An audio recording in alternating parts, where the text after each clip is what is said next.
Gotta move my Kaor mannequin.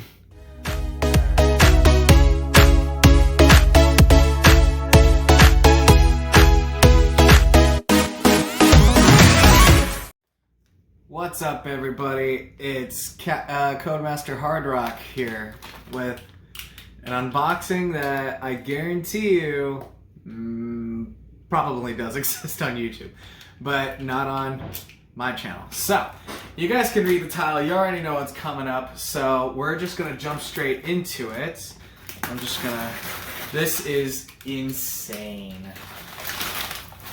So this is a little piece of chaotic history for those of you who don't know. Oh god. This is the Chaotic Underworld Battle board game. So what we're gonna do is we're gonna unbox this bad boy and see what we got. So it's sealed, as you guys can see. It's like factory sealed. It includes a 9-card pack. It looks like Silent Sands according to this picture, but, you know, I guess we'll see.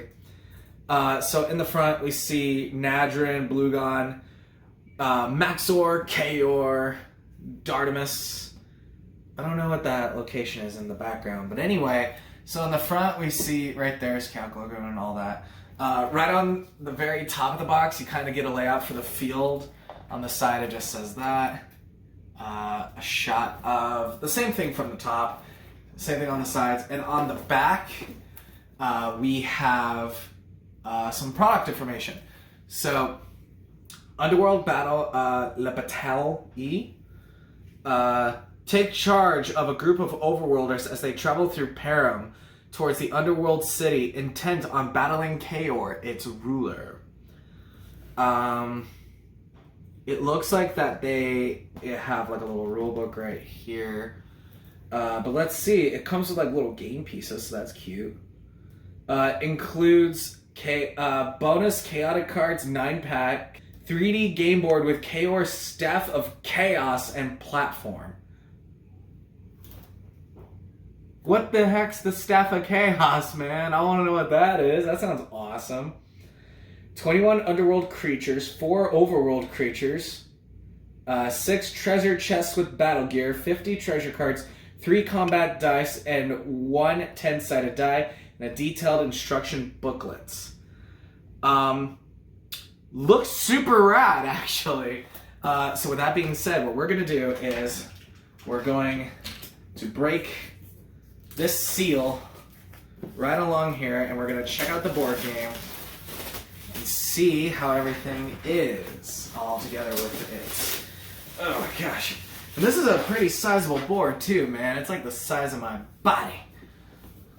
So what kind of board are we... Well, first of all, I wonder if I can get rid of this Sears sticker. Oh, y'all don't understand how nerve-wracking removing the sticker is. There we go.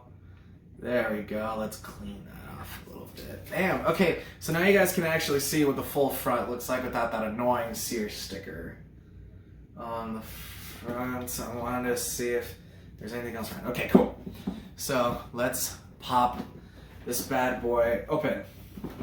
Look at this. It looks to be a Zenith of the Hive booster pack that we'll be checking out. If I pull the queen from that, I would lose my mind.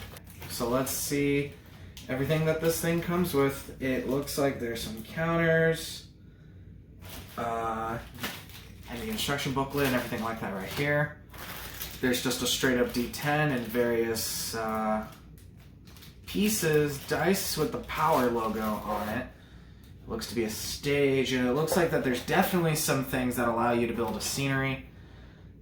Treasure deck. Oh, cool. So, like, they're like battle gear. So for this one, for instance, it's the Aqua Shield. You know what? Because I'm too deathly afraid of... You know what? I'll crack everything open just so you guys can get the full package and know what you would be getting into. So we have the Aqua Shield, which apparently does -1 damage. That's really strange. Plenty of Aqua Shield. Then we have a Cyclance, which adds 1 damage. Here, I'll show you guys. The Cyclans. Yeah. Then we have, a Magician. Heal 4 energy. I don't know why it's any number that's not ending in a 5 or a 0. That's really strange. I guess I will learn about it. We have the Phlox Bubble, which adds +3 actions, which I'm assuming is like very similar to like Dungeons and Dragons and stuff like that. Then we have the Nexus Fuse, which adds 2 damage. Again, don't know the context. There's the Jade Fragments, which is just straight up a part of Jade Pillar. There's nothing else to it. It's literally just a cut off art from Jade Pillar. Yeah, more Jade Fragments. Wow, it really is just another part of the art for Jade Pillar. And of course, one more. There were different sections. So it's 2, 3, 4, and this big one, 5. It's a more outstretched photo. So that is the entirety of the treasure deck, which is included. Here, I'll show you guys like that. This is a little platform. I think I could see myself using this for like Dungeons and Dragons and stuff like that. If you guys want to see gameplay of this, let me know and I'll arrange something with, my fiance and we'll play and that'll be fun. Man, today is just full of chaotic goodies for me. I mean, I just reviewed the Klein Sphere, which was an adventure on its own. More scenery pieces for my little underworld bridge thing, pillar. We have some figurines here. I will crack this open. Magmon, right here. He's purple. Focus. That's about as best as you'll get. He's kind of cute. Nothing crazy. Is Nadrin, but he too is purple. This is the Phlox Bubble. It's kind of hard to tell, but yeah, it's a fist. The Nexus Fuse. That's the Nexus Fuse. I think his name's Velrath. He's like a green rhino for the overworld. Pretty cool. Blugon. I might have a professional painter go over these and paint them accordingly. Make them look all perfect. That'd be nice. Lord Von Blut sitting on a pillar. Kaor. Yeah. Now I can say I have 2 Kaor figures. These appear to be treasure chests. As somebody who plays Dungeons and Dragons quite a bit, and I like to use minis, these are really nice. Yes, you guys will see me take the fattest minute to assemble some of these guys, but I want to really quick check out this manual as well as these other tokens and stuff. Cha-cha-cha. Oh, there's this one's in Spanish, this one's in English. I will put the Spanish one aside because I can't read Spanish, so I'd like to learn, but The first light of day shone on Kiru City as Maxor slowly turned and looked around his study.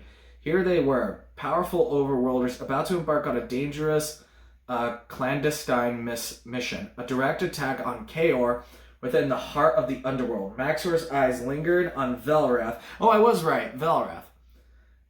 Who sat across from him, legs crossed directly on the floor. The huge warrior was calm and collected. Maxor smiled in satisfaction as he turned toward Nadrin, who levitated a few inches above the floor of the overworld's commander's study. Are we set to go, High Muge? Nadrin nodded as he heard a rumbling noise on the stairs outside the study. If that's who I think it is, we are indeed, my old friend. The heavy wooden door of the study swung open and a thick blue mane of Blugon appeared as he stepped in.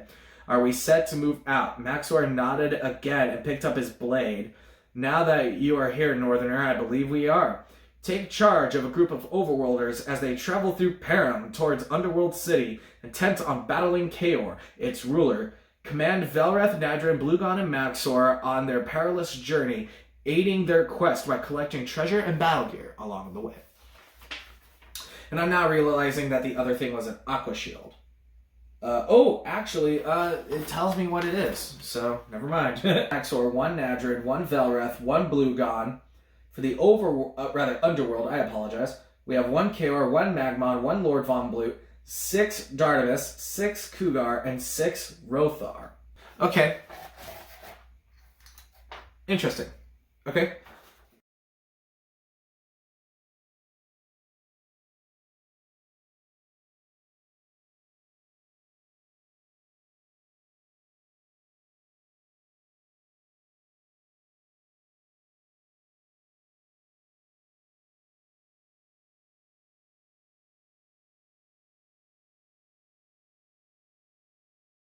Wow, this is made, like, strangely well. Like, a little too well.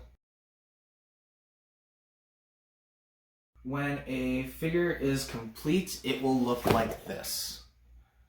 Complete with the gauntlet, I might sitting on it. Bam! There you go. While I'm here, I might as well take care of, the rest of these figures as well. Which, now that I know the truth, are just the rest.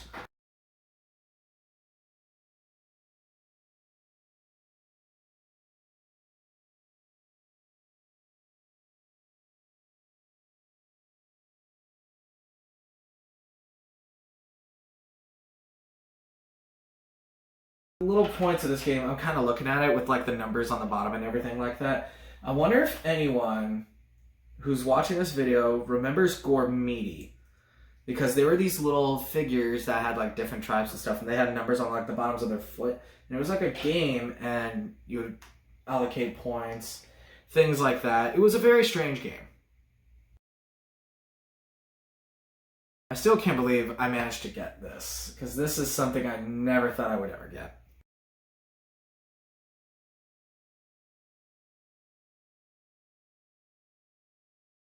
Assembling this is a lot more tedious than I was led to believe. Last thing before I move on to the rest of the assembly, let's look at the board. Oh, snap! Look at that! How cool is that? Look at that! Let's put this right there. And what we're going to do, ladies and gentlemen, we are going to assemble this together.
Okay, so it took a lot longer than I thought it was going to take, but it's assembled. I just realized I have my pack under here. Bam, there we go. So this is what the board looks like when it's fully assembled. I'm just going to go over the rules and point at the squares and specific characters and what does what.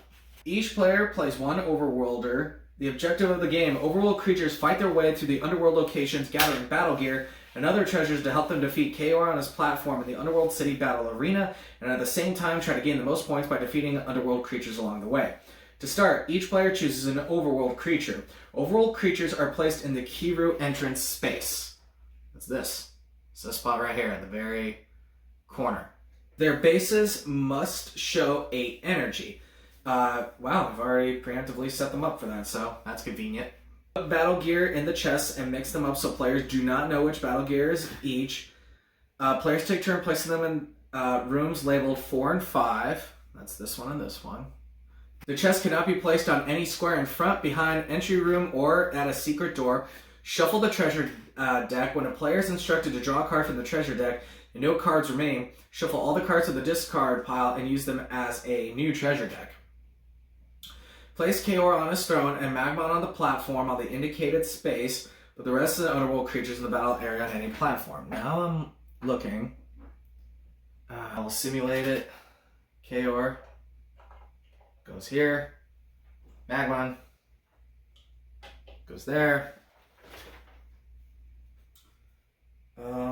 Shuffle the treasure deck. Each player, blah, blah, blah. Yeah, I got it. Put the rest of the underworld creatures in the battle arena platform. So just anywhere really on the board. So yeah, just we'll take a sec. You know what? We're gonna take a gosh dang second, and I'm gonna give you guys the full experience. At least at the end of this, you guys will get a pack opening. So you know, you get what you guys wanted, and I know that's what you guys wanted. Turn order. The order which player takes turns determined by Kaor's Step of Chaos. One player shakes it and then puts the position on the platform. So each one is a different color, as you guys can see. So you would shake that. And then, as you notice, it's in a different order. So if we shake it again, yellow is first in this. And we'll place it right back on there. Anyway. The order of play for the overworld creatures, therefore, every round. A round is a turn for each overworld creature, followed by the underworld creature's actions. So a turn goes player, player, player, player, underworld, underworld, underworld, underworld, underworld, pass turn. Overworld player turns. Each overworld player's turn draws a card from the treasure deck and takes 3 actions. An action is move of 1 square or 1 bout of combat in any order. Overworld creatures may move 3 squares 1 turn, or move 2 squares and play 1 bout of combat, or move 1 square and play 3 bouts of combat, or play stay put and play 3 bouts of combat. Movement is to any adjacent square. Diagonals are not considered adjacent. A creature may move and attacks in any order. Movement. An overworld creature may walk through squares occupied by the overworld creatures, but may not stop on the same square. An overworld creature may never walk through a square occupied by an underworld creature. You must either walk around or stop and fight. If a player moves on a space with a chest, that player opens the chest and takes the battle gear inside.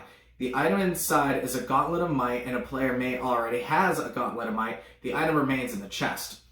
When an overworld creature enters a new room, before that creature continues moving, the player to his or her left puts underworld creatures in the room.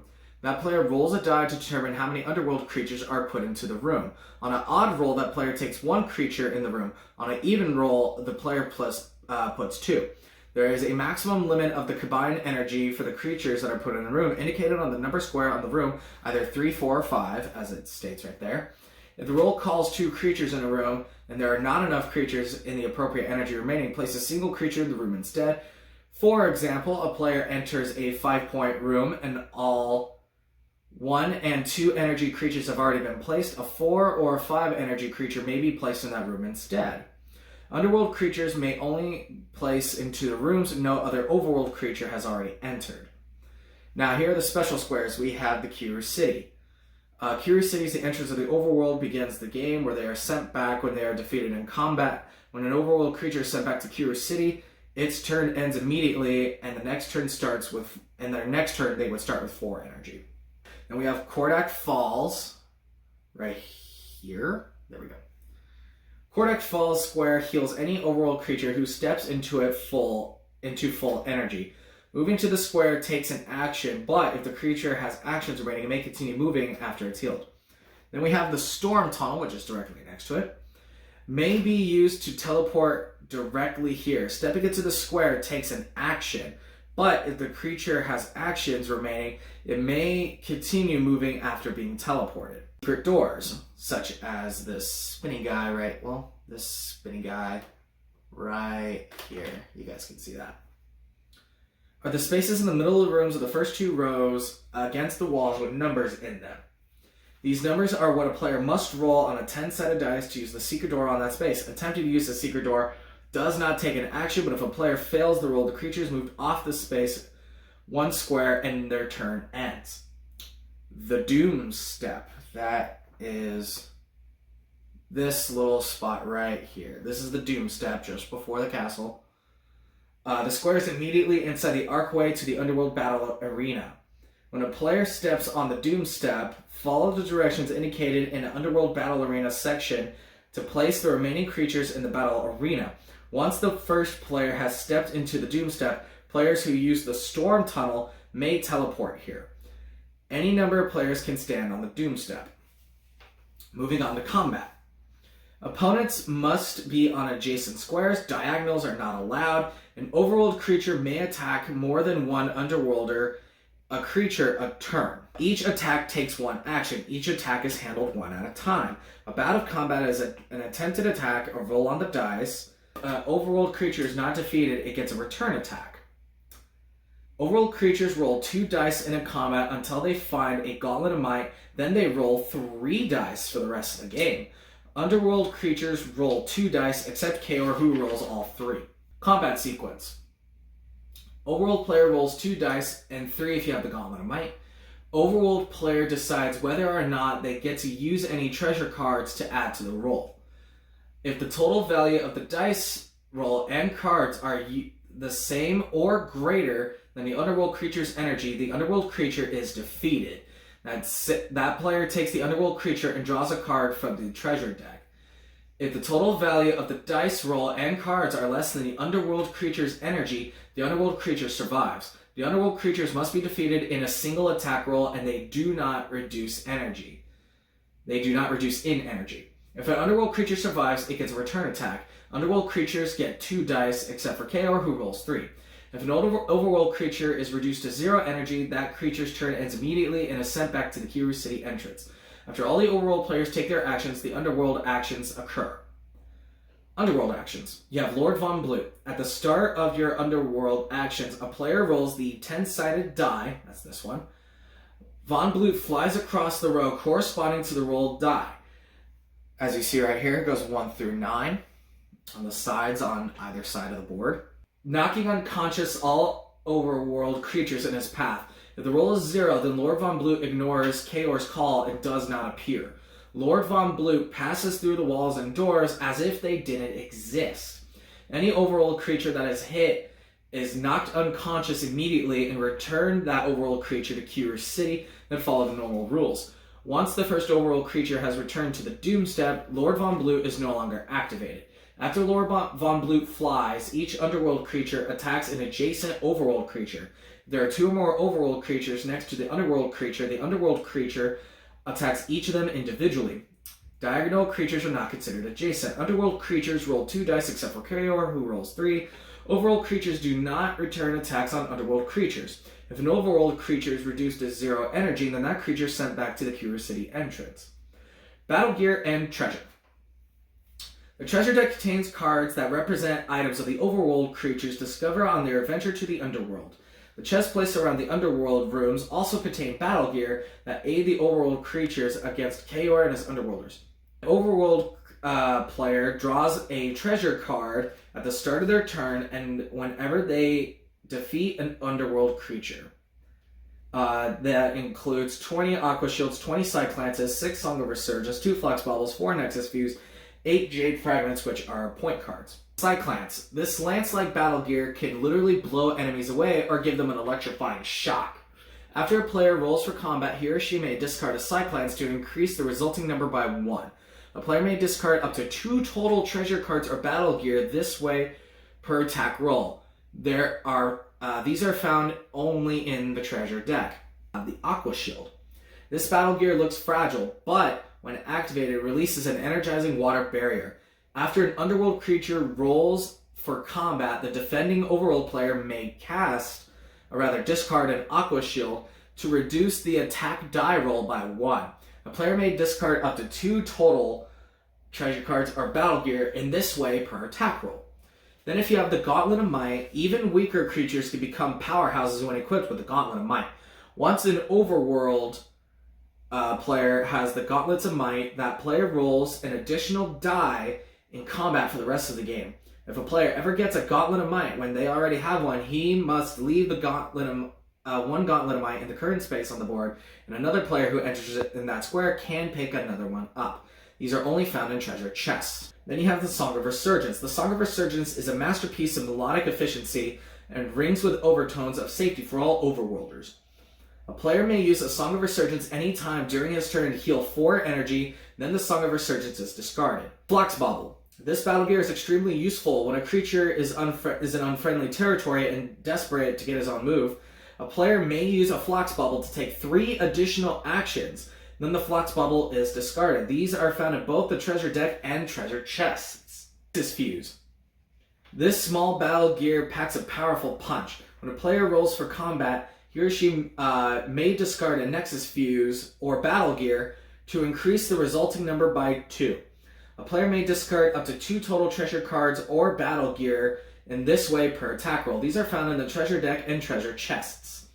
Jade Fragments. Jade Fragments are valuable shards from the Jade Pillar, sometimes found strewn between the underworld, and at the end of the game, Jade Fragment cards are worth victory points equal to the printed number card. These are only found in the treasure deck. There are 2 1-point cards, 2 2-point cards, 2 3-point cards, 1 4-point card, and 1 5-point card. Then you have the Underworld City Battle Arena. The step immediately beyond the Archway in the Underworld City Battle Arena is the Doom Step. When the first player passes through the Archway onto the Doom Step, his turn immediately ends. The remaining Underworld creatures are brought into play in the next Underworld turn. The players take turns putting them into play on the platform and stairs to Kaor's throne. Creatures may not be placed on one step in front of Kaor's throne. When fighting on the stairs, the next step, either up or down, is considered an adjacent square. These are 2 sets of stairs are the back of Kaor's platform, 1 on each side, that could be scaled and used if you want to try to avoid Magmon. But remember, these stairs may not be protected by other Underworlders. The scale of these stairs take 1 action. Okay, so it looks like Magmon does have a specific spot. Fighting Kaor on the platform. Kaor rolls 3 combat dice when he fights an overworld creature. Kaor may only be fought in the arena immediately in front of his throne. So, right there. He cannot be defeated by a perfect throw of 3 dice, maximum 6, but can only be defeated by a mix of dice and treasure cards. If Kaor is defeated, the game ends. His figure is taken by the player who defeated him. This counts as 7 points. In addition, the victorious overworld creature is placed on Kaor's throne and receives 5 extra points. Winning. When Kaor is defeated, the game ends immediately. The overworld creatures count up their points as follows. Each defeated underworld creature is obtained worth a number of energy under its base. Standing on Kaor's throne is worth 5 points. Each treasure card, except Jade Fragment cards, or battle gear piece as a player has a remaining possession is worth 1 point. Each Jade Fragment card is worth a number of points printed on 1, 2, 3, 4, or 5 points. The winning player is the player with the most points, not necessarily the one who actually defeats Kaor.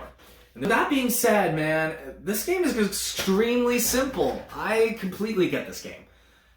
So maybe one day I will do a game night video where on my channel, me and my fiance, or even me myself, will try to play this game and defeat Kaor and maybe beat my fiance. So that'd be fun. So I'm going to do a quick cutaway, guys, and we will do a quick unpacking of this Zenith of the Hive First Edition English Chaotic Booster Pack. Okay, so we are in the last segment of the video. As I said, I would unbox the Zenith of the Hive booster pack that it gave me. So, what we're gonna do, I'm gonna crack this top part open. Now, if you don't smell your chaotic packs, you're weird. Here, I'll let you guys take a hit. Here, my fiance's quite literally like 5 inches from me. Smell that. Oh, yeah. Yeah. Anyway, so with that being said,